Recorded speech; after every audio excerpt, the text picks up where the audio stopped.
Welcome back to Pastor Plek's podcast, recording from Austin, Texas. I am Pastor Plek, and with me in studio is Pastor Joseph Aiken III. What's going on, everybody? And the Queen of Conflict, Mrs. Catie Sas.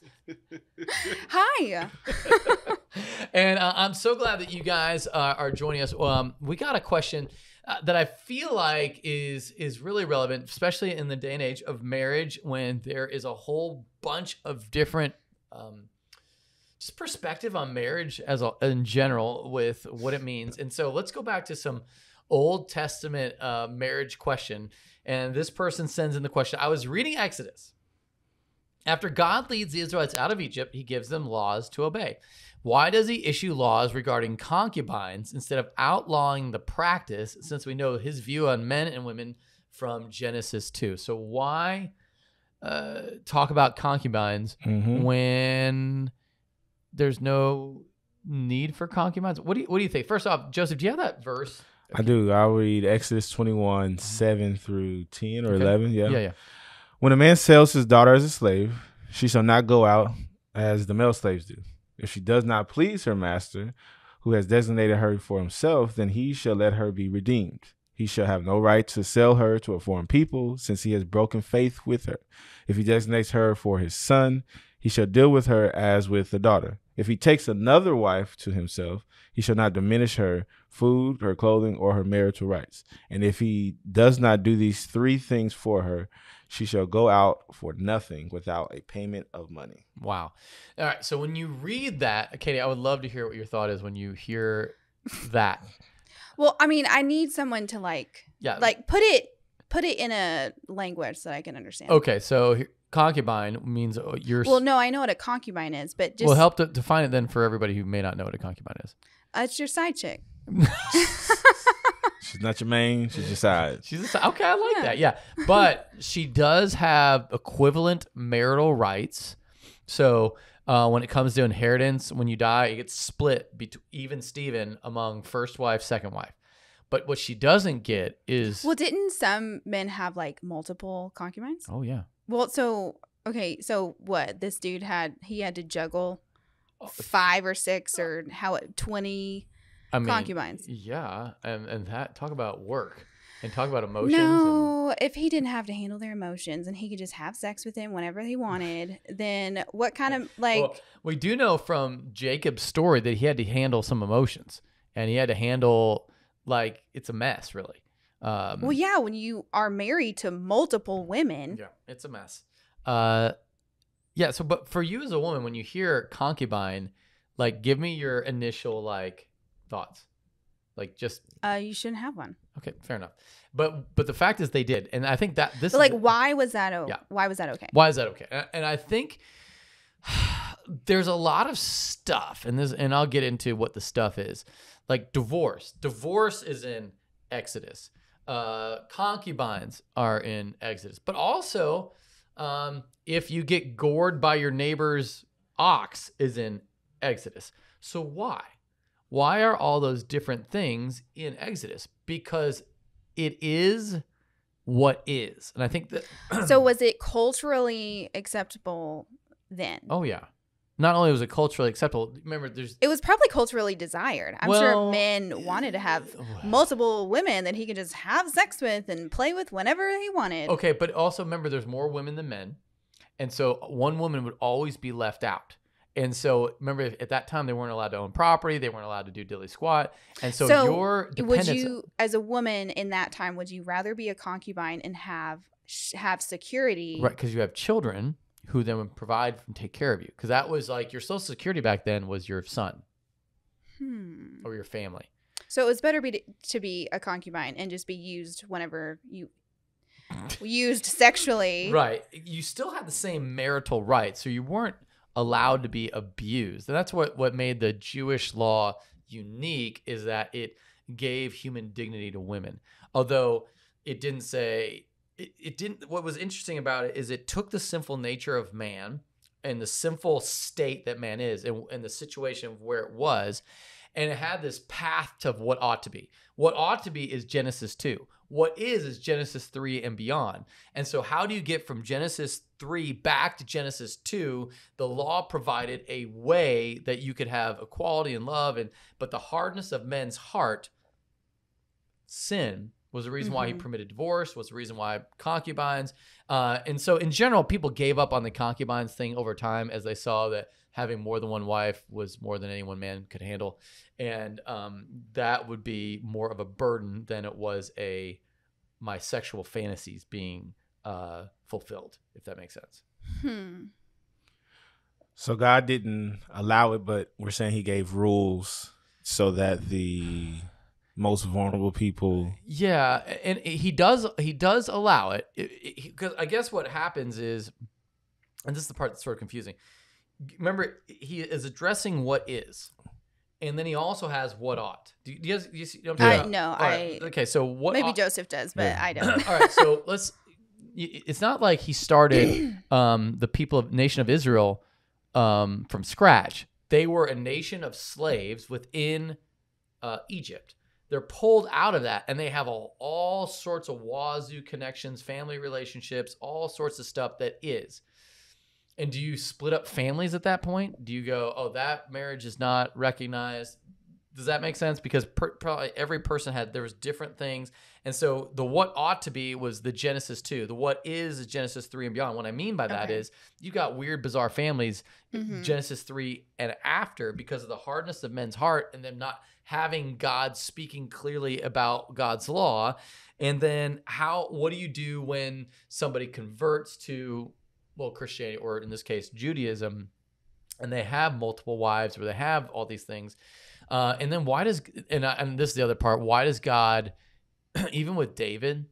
Yeah, because David, everyone's like, oh, like David was just a man after God's own heart. But Except like for when he he had like concubines. So, like, yeah, he had like 700 and something wives and about 300 concubines.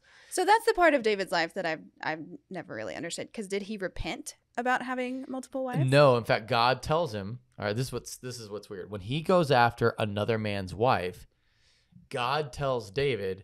Not like he had enough or anything. Well, right. He goes after another man's wife. And remember, you always want what you can't have. Yeah. And so what God tells David in that time, and I guess it's 2 Samuel, 10 or 11.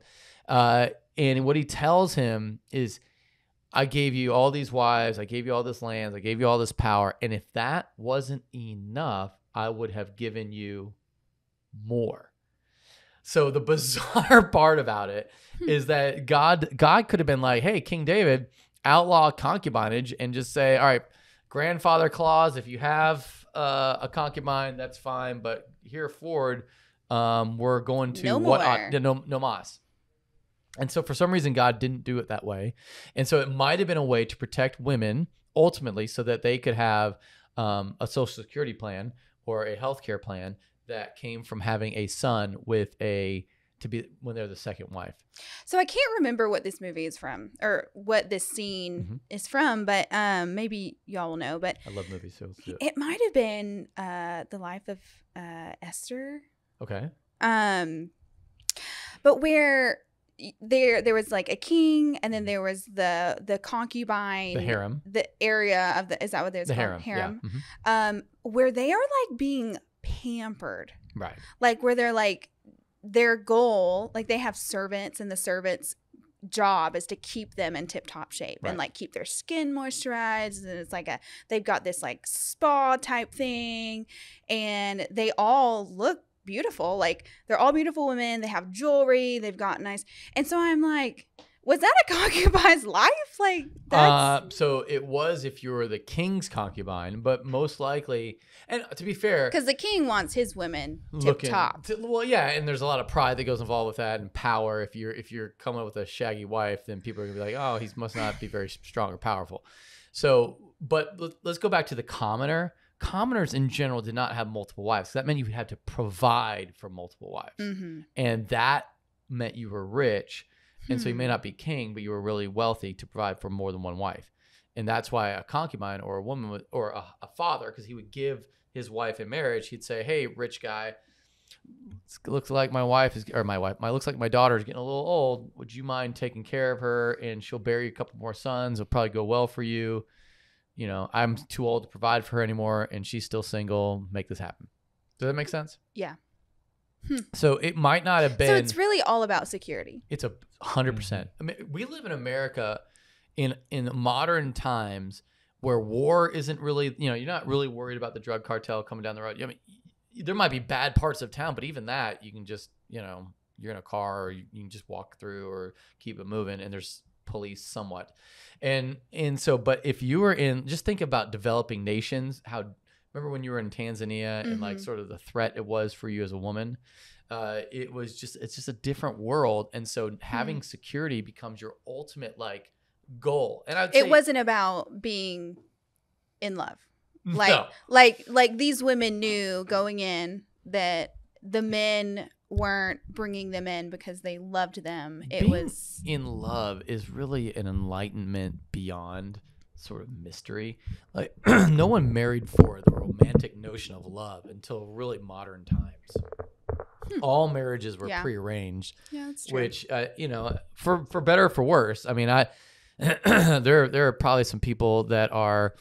I know some Indian people that were arranged marriages, and it's been great. And there are some Indian people I know that are like not so great, and that's just kind of what I got stuck with, and I'm making the best of it, and that's sort of how it goes. And this caste system that had to figure it all out, and so that sort of honor shame culture life, the Western civilization has pretty much thrown that out.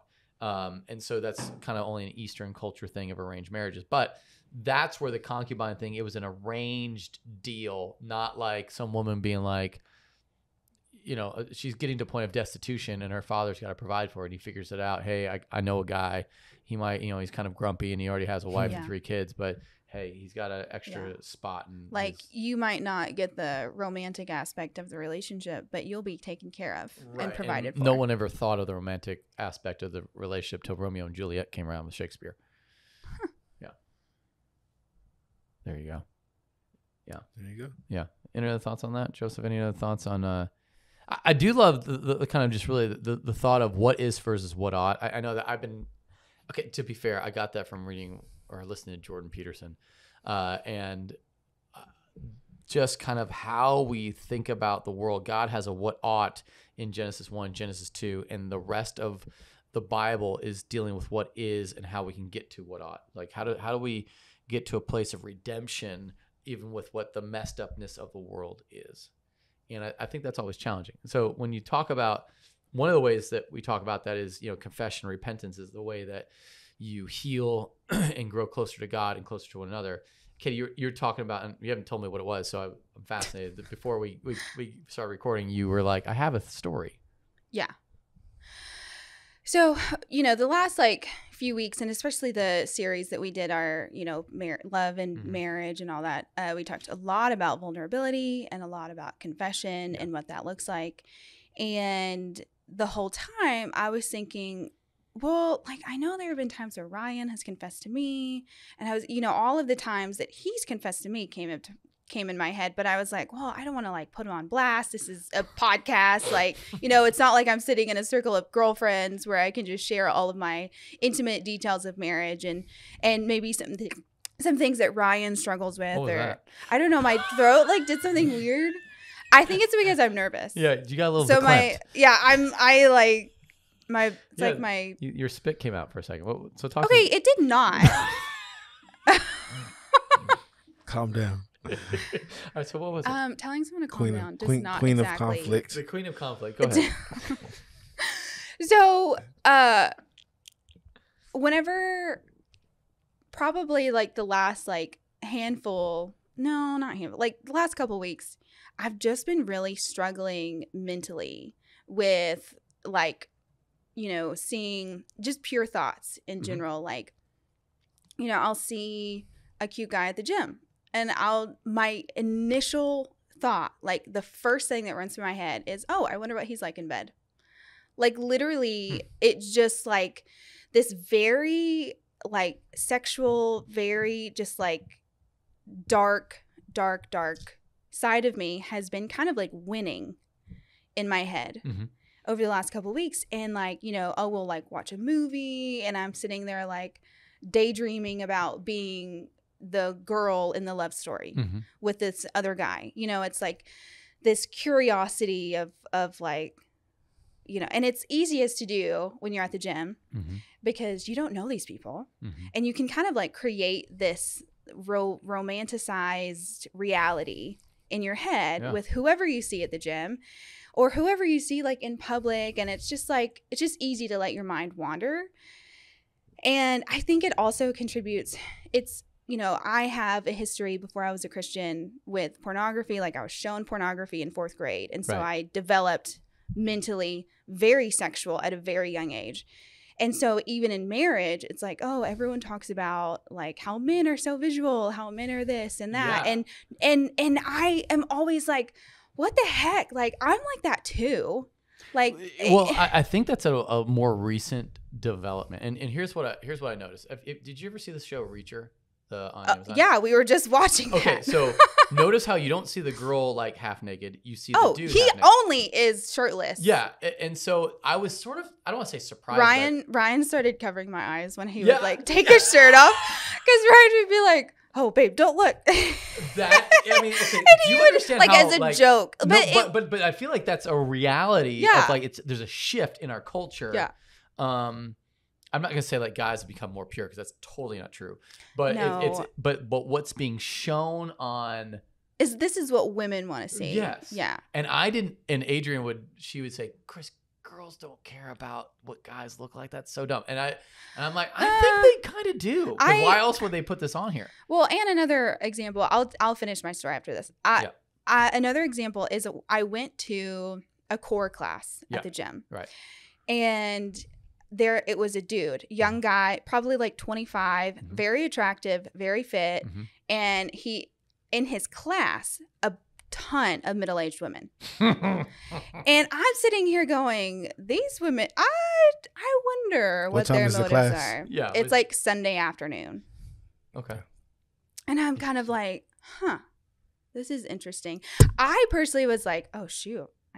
I was like, I don't think I should come back to this class because he's like doing all these like moves that, you know, and my mind is just going all kinds of places. And I'm like, okay, nope, not coming back to this one. I cannot mentally handle this because he's very attractive. And like, I was just like, I need to honor my husband and not go back to this class. So when you share that with Ryan, is his response like, that's fine? I was terrified. Yeah. To share it. Like I was terrified because, you know, I'm sitting there and I'm having the worst day. And it's kind of like whenever you're struggling with sin and you're kind of refusing to confess it, you're refusing to like talk to anyone about it, it just eats you. Yeah. It eats you alive. And so then my mood was really terrible. Like I had an attitude all day. Anything he said, anything he did was wrong. Anything. Yeah. Right, yeah. Oh yeah. Anything was wrong. And all I kept thinking was like, oh, well, I bet that hot guy at the gym would have been better to me. You know, like it's just these really petty thoughts of like, oh, well, you know, like I'm probably going to just go find someone better. And it's terrible because it's nothing on Ryan. Like it's not about him. It's not about something he's not doing. It's not about a way that he doesn't look because my husband is very attractive. Yeah. And he's like a professional model over there. He's a good looking guy. I can't, when I think about his core, he's got a pretty much amazing core. Before we dated, I used to go watch him play volleyball because he was shirtless. That's the only reason I would go watch volleyball because the dude named Ryan Sas was really hot and he played without a shirt. Okay. That's not my proudest moment, but hey, it is like, what it is. What is to what ought. Go ahead. So like, I'm sitting there and I'm like, okay, the Holy Spirit is like really, really laying into me right now and going, you need to talk to your husband about this. Like you need to talk to him about what is going on in your head. Confess. And I knew that if I talked to him about it, I would feel lighter. Yeah. I knew. And that sin wouldn't have such a strong hold on me once I did. And I knew that. It's not like I was like oblivious or in denial of like the goodness that would happen after. But I was also kind of terrified that he would take it personally and he would get defensive and he would kind of get, because it's like, what husband wants to hear that their wife is like going to the gym and being like, oh, you know, I bet he would be good in bed. Like he's cute. Like, oh, you know, like look at that guy. And so Sounds like Ryan's a saint. I sat down. And this is the thing. I made it weird because like I sat down next to him at the table and he was like kind of working, but he was on his phone. Like next to him, like side by side, not across from him? Side by side, yeah. And I was like, hey, what are you doing? And he goes, I'm just making my March Madness bracket. and I was just like, oh, okay. I was like, can I talk to you about something? And he like slowly lays his phone down and he goes, you know, you don't have to ask. You can just start talking to me. And I was like, no, I know. I just, I didn't know if you were like busy. So I just wanted, and I made it so weird because it was just this weird thing of like, this is not something that I've ever confessed to him of like having trouble just imagining other guys. And I'm just like, this isn't something normal that women confess. Like, this isn't like a typical thing that's like, that happens. And I've never heard any of my friends say that they've confessed this to me. So I just like didn't know what it was supposed to look like. So I just flat out, I was like, I've been struggling with pure thoughts and I just wanted you to know that. And he immediately gets up and hugs me. Aww.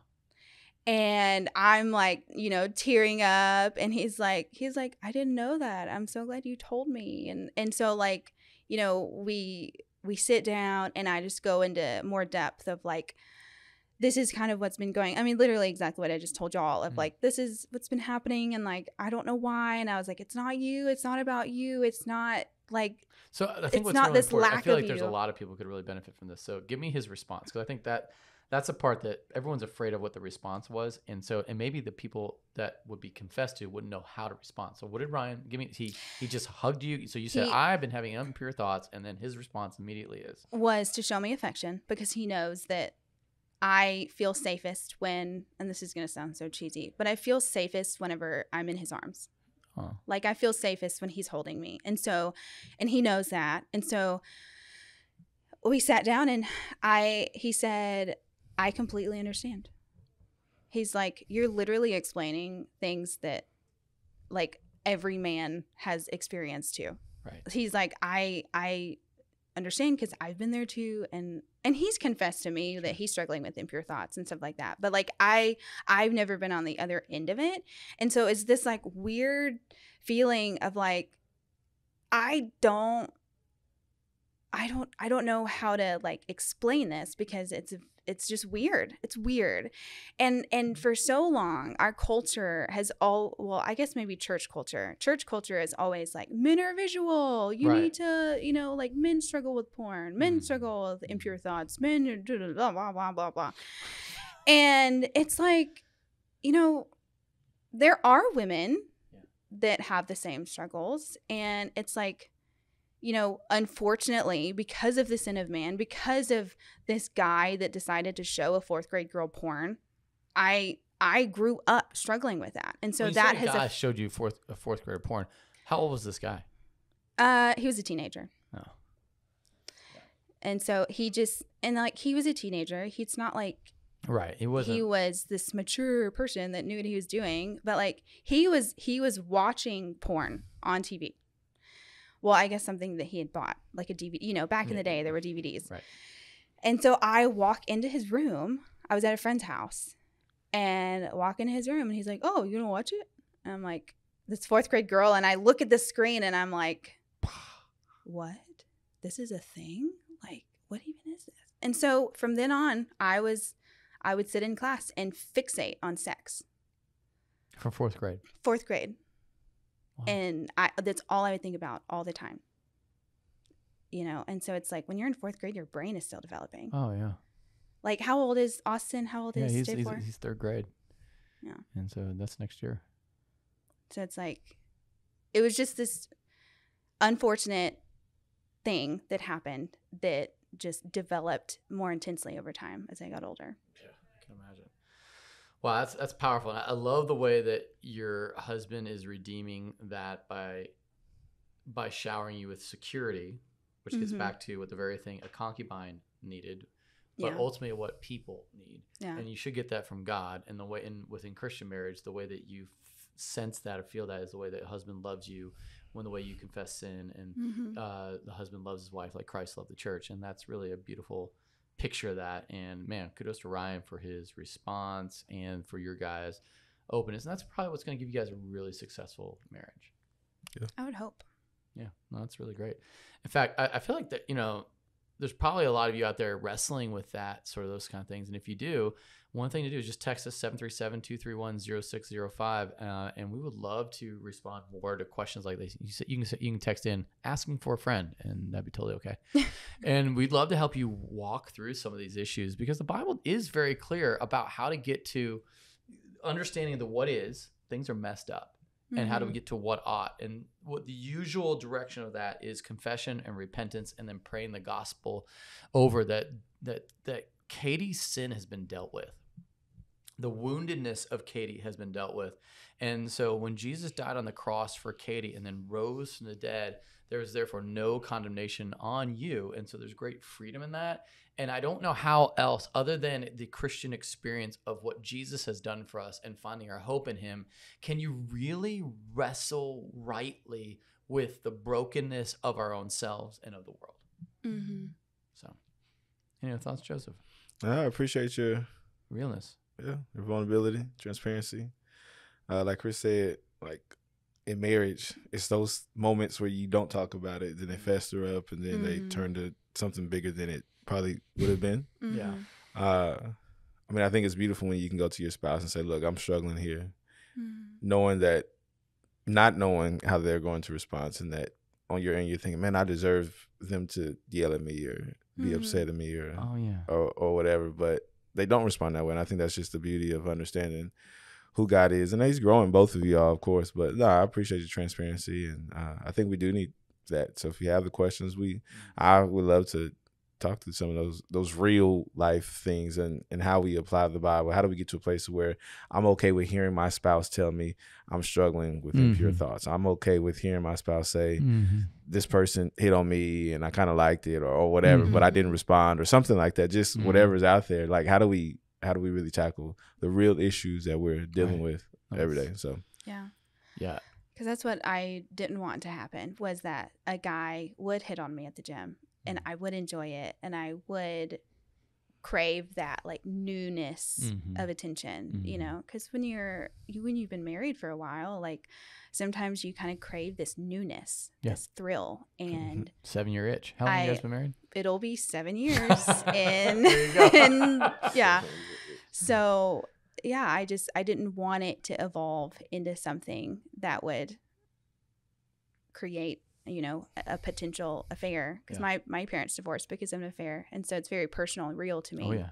And I'm like, I know it can happen, and affairs are a real thing. I think I deal with affairs on a weekly basis, 2 or 3 different times, of just counseling people through issues, and sometimes it ends in divorce, and sometimes it ends in restoration, and sometimes it ends in people just living in a chaotic state of limbo. And so it's just, man, it's so hard. Anyway, well, I just want to thank everyone for listening. And would you mind sharing this podcast? Like, just, you know, put on your social media, text a friend, but let people know Pastor Plek's podcast is here. And we would love to, like I said, we'll answer questions. We'll take those on, and really looking forward to more from you guys as we really seek to bring just some understanding of what Christ would want when we talk about faith, culture, and everything in between. Thanks for listening. Have an awesome week of worship.